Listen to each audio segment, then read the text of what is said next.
கூபி in love episode 3 போன episode எண்ட்ல இருந்து தான் இந்த எபிசோட் ஸ்டார்ட் ஆகுது. ஹீரோயின் வந்து தண்ணியில விழும்போது ஹீரோ வந்து காப்பாத்தணுன்றதுக்காக குதிச்சிருப்பாரு. அந்த இடத்துல அந்த பொண்ணோட உடம்பு இருக்கும். அதை ஹீரோயின் பாத்துட்டு இருக்கும் போது ஹீரோ வந்து அவளுடைய கண்ணை மூடி மேல கூட்டிட்டு வந்து காப்பாத்திடுவாரு. அந்த இடத்துல போலீஸ் எல்லாம் வந்துருவாங்க. ஹீரோயின் வந்து அப்படியே உறைஞ்சு போய் என்ன பேசுறதுனே தெரியாம அப்படியே ஒரு இடத்தையே பாத்துட்டு இருப்பாங்க. பார்த்தா அந்த இறந்து போன பொண்ணு அங்க நின்றுட்டு இருப்பா.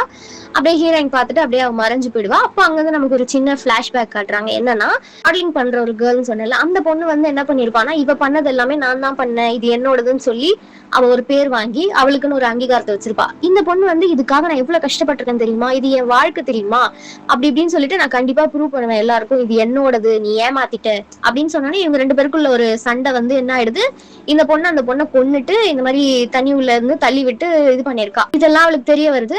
அப்போ வந்து ஹீரோ வந்து ஏதாவது கேட்கணும் தான் நினைக்கிறாரு. நீதான் எதுவும் சொல்ல மாட்டியே அப்படின்ற மாதிரி இருக்காரு. ஹீரோயினும் நீ ஏதாவது என்ன கேட்கணுமா, நீதான் சொல்ல மாட்டியே. அப்ப வந்து ஹீரோ வந்து சொல்றாரு, நான் அவனை எதுவும் கேட்கல, நீ ஆரஞ்சு ஆயிட்டுக்கு அப்புறம் நீயா எதுவும் இருந்தாலும் சொல்லு அப்படின்னு சொல்லிட்டு அந்த இடத்த விட்டு போயிடுறாரு. ஹீரோயினுக்கு ஒரு மாதிரி இம்ப்ரெஸ்டா இருக்கு. அதுக்கப்புறம் இவ போய் பாட்டியை தான் பாக்குறா. அப்ப வந்து பாட்டி வந்து சொல்றாங்க, உனக்கு தெரியும்ல அந்த ப்ராஜெக்ட் நமக்கு எவ்வளவு முக்கியம்னு, சிஓ கிட்ட கொஞ்சம் நல்லா பேசு, நல்லா நடந்துக்கோ. அப்ப இவ கேக்குறா, நான் என்ன வந்துட்டு ரொமான்டிக்கா ஃபிளர்ட் பண்ணுமா அப்படின்லாம் கேக்குறா.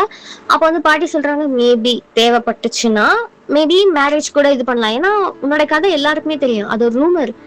பட் எல்லாமே தெரிஞ்சு ஒன்று ஒருத்தவங்க அக்செப்ட் பண்றாங்க, அது பெரிய விஷயம் இல்ல. இவளும் வந்து மேபி சான்ஸ் இல்ல அப்படின்ற மாதிரி இருக்கா. நெக்ஸ்ட் டே ஹீரோயினோட கசினும் ஒரு ஆன்ட்டியும் ஷாப்பிங் பண்ண போறாங்க. சிஓ வராரு. எப்படி இருக்கீங்க என்ன இதெல்லாம் பேசிட்டு இந்த மாதிரி சாப்பிட கூப்பிடுறாரு அவரு. இல்ல எங்களுக்கு கொஞ்சம் ஒர்க் இருக்கு, ப்ளீஸ் நம்ம இன்னொரு நாள் சாப்பிடலாம் அப்படின்னு சொல்லிட்டு போயிடுறாங்க. நெக்ஸ்ட் டே சிஓ வந்து பாட்டியை பார்க்க போறாங்க. நிறைய விஷயம் பிசினஸ் அதை பத்தி எல்லாம் பேசுறாங்க. அப்ப வந்து சிஓ பாட்டி எல்லாம் வந்து ரிசப்ஷன்ல நின்றுட்டு கேக்குறாங்க, இந்த மாதிரி ஹீரோயின் இல்லையா அப்படின்னு. இல்ல அவங்க போயிட்டாங்க, நான் வேணா கால் பண்ணட்டுமா அப்படின்னு ரிசப்ஷன்ல இருக்கவங்க கேக்குறாங்க. அப்ப வந்து பாட்டி சொல்றாங்க, இல்ல இல்ல அவ ஆபீஸ் விட்டு போயிட்டானா நான் ஃபோன் பண்ணா எடுக்கவே மாட்டா, பரவாயில்ல, இட்ஸ் ஓகே சிஓ, நம்ம இன்னொரு நாள் சாப்பிடலாம் ஃபுட் அப்படின்னு சொல்லிட்டு போயிடுறாங்க. ஸோ அங்க இருந்து ஒரு சின்ன பிளாஷ்பேக் என்னன்னா, சிஇஓட சைட்ல இருந்து ஸ்டார்ட் ஆகுது. அவர் சின்ன பிள்ளையா இருக்கும் போது சிஇஓவும் அவங்களுக்கு பின்னாடி ஹீரோயிங்க நின்றுட்டு இருக்காங்க. அப்போ வந்து உள்ள வந்து ரெண்டு பேர் பேசிட்டு இருக்காங்க. இந்த மாதிரி எனக்கு எங்க அக்காவுக்கு தெரிஞ்சிச்சுன்னா அவ்வளவுதான், எனக்கு ஒன்னே போட்டுடுவா அப்படி இப்படின்னு சொல்லிட்டு சிஇஓடைய பத்தி தான் ஏதோ பேசிட்டு இருக்காங்க. இந்த மாதிரி குழந்தைய வந்து நாங்க அங்க இருந்து கூட்டிட்டு வந்துட்டா அப்படி இப்படின்னு பேசிட்டு இருக்காங்க. அதாவது அவங்க குழந்தை கிடையாது அந்த சிஇஓ அப்படின்றது வந்து பேசிட்டு இருக்காங்க. அது இவர் வெளியில இருந்து கேட்டுட்டு இருக்காரு. இவருக்கு ஒரு மாதிரி கண்ணெல்லாம் கலங்க ஆரம்பிச்சிருது. ஹீரோயின் வந்து உடனே சிஓட கதை மூடிடுறாரு, எதுவும் நீ கேட்க தேவையில்லைன்னு. இது அடுத்த நாள் ஆயுமே சிஓ வந்து அதையே நினைச்சிட்டு ஒரு மாதிரி ஃபீல் பண்ணிட்டு இருக்காரு. அப்போ வந்து ஹீரோயின் வந்து சொல்றாங்க, இங்க பாரு விளையாடவா, ஒருவேளை அதுல நான் ஜெயிச்சிட்டேன்னா நேத்து நீ ஒண்ணு புதுசா வாங்கின டிவைஸ் அது நீ எனக்கு கொடுத்துடணும் அப்படின்னு ஹீரோயின் சொல்றாங்க. அப்ப வந்து சிஓ சொல்றான், இதெல்லாம் ரொம்ப அநியாயம் தெரியுமா, அது எனக்குன்னு வாங்கினேன், அப்படியா ஜெயிச்சு காட்டு அப்படின்னு ஹீரோயின் வந்து சவாலா சொல்றாங்க. அவரும் வந்து சரின்னு சொல்லிட்டு ஏந்துக்கிறாரு. ஸோ இதோட அந்த பிளாஷ்பேக் முடிஞ்சிருது. இதனாலதான் சிஓக்கு வந்து ஹீரோயினை ரொம்ப பிடிச்சிருக்கு, கூடவே இருக்கணும் அப்படின்லாம் நினைக்கிறது. என்ன ஒரு விஷயத்த நினைச்சு பாக்குறா, என்னன்னா ஹாஸ்பிட்டல்ல இருக்கா. அப்ப வந்து பாட்டி வந்து கேக்குறாங்க, இப்ப நீ சரியாயிட்டியாமா, இப்பயும் கண்ணுக்கு ஏதாவதெல்லாம் தெரியுதா, சொல்லுமா சொல்லு அப்படின்னும் போது அவ கண்ணுக்கு ஆக்சுவலி தெரியுது அப்பயும். ஆனா பாட்டி கிட்ட இல்ல எனக்கு தெரியல, நான் நல்லாயிட்டேன் அப்படின்னு சொல்லி பொய் சொல்றான். இந்த சைட்ல வந்து ஹீரோ வந்து அவன் ஃப்ரெண்ட்ஸ் கூட ஒர்க் பண்றவங்க கூட செம்மையா குடிக்கிறாரு.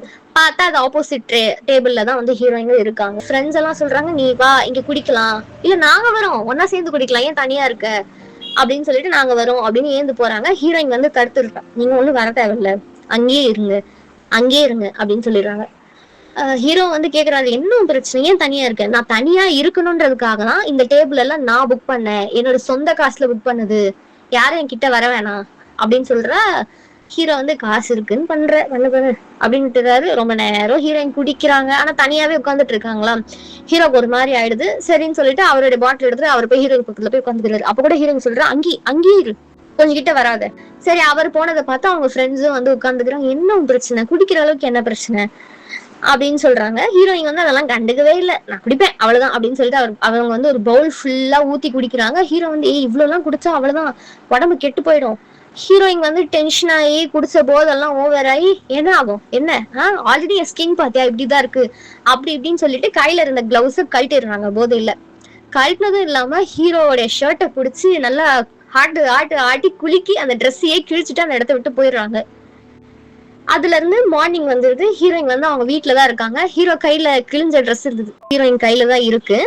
அப்ப வந்து ஹீரோ வந்து கால் பண்றாரு, இந்த மாதிரி எல்லாம் ஞாபகம் இருக்கா, நேத்து இப்படி பண்ணியே, சாரி சொல்லு இப்ப என்ன அப்படின்னும் போது, என்னோட ட்ரெஸ் நீ கிழிச்சிட்டு தெரியுமா, ஒரு சாரி கூட சொல்லல தெரியுமா என்ன, அவ்வளவுதானே அப்படின்னு சொல்லிட்டு ஹீரோயின் வந்து ஒரு ட்ரெஸ் அனுப்பி வைப்பாங்க ஹீரோக்கு. அது என்னன்னா இருக்கிறதுலே செம்ம காஸ்ட்லி சில்கியா செம்மையா இருக்கும் ஒரு ஷர்ட். இவர் வந்து இதெல்லாம் எனக்கு தேவையில்லை அப்படின்னு சொல்லிட்டு அவங்களுடைய ஆபீஸ்லயே எடுத்துன்னு போய் கொடுக்க போயிடுவாரு. அவங்க வந்து என்ன சொல்லுவாங்கன்னா, ஹீரோயினோட செக்ரட்டரி என்ன சொல்லுவாங்கன்னா, இல்ல சார் இந்த மாதிரி ஒரு வாட்டி கொடுத்ததெல்லாம் நாங்க வாங்கி வைக்க மாட்டோம், மேடம் தெரிஞ்சா திட்டுவாங்க, ப்ளீஸ் சார் எடுத்துட்டு போயிடுங்க சார். எவ்வளவுதான் ஹீரோ சொன்னாலுமே அவங்க வாங்கிக்க மாட்டாங்க. சரின்னு சொல்லிட்டு இவரு உடனே ஹீரோயினோட வீட்டுக்கிட்ட போய் நின்றுடுவாரு. ஹீரோயினுக்கு ஒரு மாதிரி ஷாக் ஆயிடும், ஏய் நீ என்ன ஸ்டாக் பண்றியா, இல்ல நீ ஏதாவது வேற ஏதாவது வேலை பண்றியா, இல்ல ஜிபிஎஸ் ஏதாவது வச்சிருக்கேன், எப்படா தெரியும் என் வீடு இங்கதான் இருக்குன்னு, நீ தான் சொன்ன, நானா, நான் ஏன்டா சொல்ல போறேன், நீ தானே நேற்று சொன்ன அப்படின்னும் போதுதான் திருப்பி ஒரு சின்ன பிளாஷ்பேக். ஹீரோயின் சம போதையில இருப்பாங்களாம், ஹீரோ தான் கூட்டிட்டு வந்து விட்டுருப்பாரு. அப்ப வந்து ஹீரோயின் கிட்ட கேட்டிருப்பாரு, உங்க வீடு எங்க இருக்கு சொல்லுனும் போது, ஃபர்ஸ்ட் சியோல்ல இருக்கு அப்படி இப்படின்னு சொல்லுவாங்க.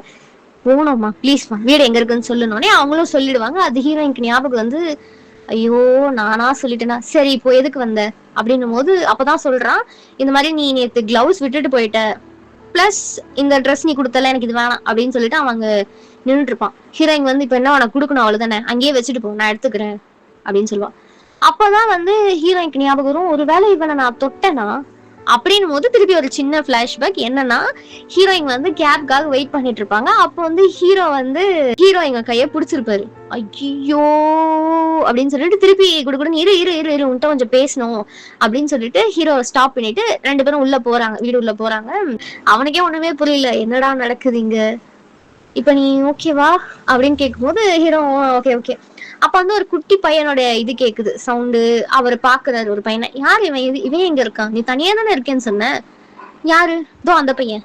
அந்த பையனா, அவன் ஆக்சுவலி பக்கத்து வீடுக்கார பையன், அப்பப்ப விளையாட வருவான். ஓ அப்ப நானும் பையன் கூட விளையாடுறேன் அப்படின்னு சொன்னானே ஹீரோயின், ஏய் குடுக்க வந்தியா, குடுத்துட்டியா கிளம்பு, ஏய் இல்லப்பா நான் குழந்தைங்க கூட எல்லாம் நல்லா ஜெல்லாவேன் அப்படின்னு அவன் சொல்றான். ஹீரோயின் வந்து நீ கிளம்பு ப்ளீஸ் அப்படின்றாரு. அப்ப வந்து ஒரு டோர் ஓபன் பண்ற சவுண்ட் கேக்குது. இவரும் அந்த பையன் கூட சேர்ந்து விளையாடுறன்ற பேர்ல ஒளிஞ்சுப்பாரு. ஹீரோயினுக்கு ஒண்ணுமே புரியாது. அமைதியாரு இப்ப பாரு அந்த பையனை நம்ம பிடிக்கிறோம், ஆட்டமா காட்டுறான் இரு அப்படின்னு சொல்லிட்டு டக்குன்னு கதவு திறந்தோடனே அந்த பையன் பயந்து ஓடிடுவான். ஹீரோ பாத்தியா அவன் எப்படி ஓடினா பாத்தியா, பேய் மாதிரி எப்படி இவ்வளவு ஃபாஸ்டா ஓடினா பாத்தியா. ஹீரோயின்ல நீ கிளம்புனா போதும் கிளம்புப்பா அப்படின்னு சொல்லிட்டு போயிடுறா. அவன் வந்து அங்க இருந்து அவன் வீட்டுக்கு வந்து படுத்து தூங்கிட்டு இருக்கான். நிறைய சவுண்ட் கேக்குது, நான் போக மாட்டேன் இங்கேதான் இருப்பேன் அப்படின்னு எல்லாம் சவுண்ட் கேக்குது. ஹீரோ வந்து எழுந்துட்டு என்னதான் நடக்குது அப்படின்னு பாத்துட்டு திருப்பி படுத்து தூங்கிடுறாரு. அப்புறம் தான் ஒரு விஷயம் யோசிச்சுட்டு என்ன என்ன அப்படின்னு பார்த்தா ஹீரோயின் வீட்டுல ஒரு குழந்தைய பார்த்திருப்பாருல ஒரு பையனை, அதே பையன் அங்க நின்றுட்டு இருப்பான். ஹீரோக்கு ஒரு மாதிரி தூக்கி வாரி போட்டு வீட்டை விட்டு வெளியில வந்து ஹீரோயினுக்கு கால் பண்றாங்க.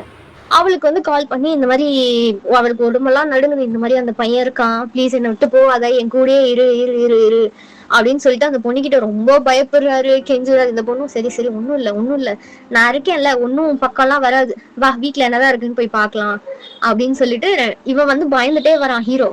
இந்த பொண்ணு ஒன்னும் இல்லடா அதெல்லாம் பிரம்ம வா அப்படின்னு சொல்லிட்டு போறாங்க. அப்ப வந்து அந்த சின்ன பையன் இங்கதான் இருக்கான், அவனை பிடிக்கணும்னா நம்ம என்ன பண்றது, அவனுக்கு என்னென்னலாம் பிடிக்குமோ அதெல்லாமே நம்ம தேடலாம் அப்படின்னு சொல்லிட்டு ரெண்டு பேருமே பாக்குறாங்க. இந்த பொண்ணு எல்லா இடத்துலயும் தேடுறா, அப்படி ஒரு பையனே இல்ல.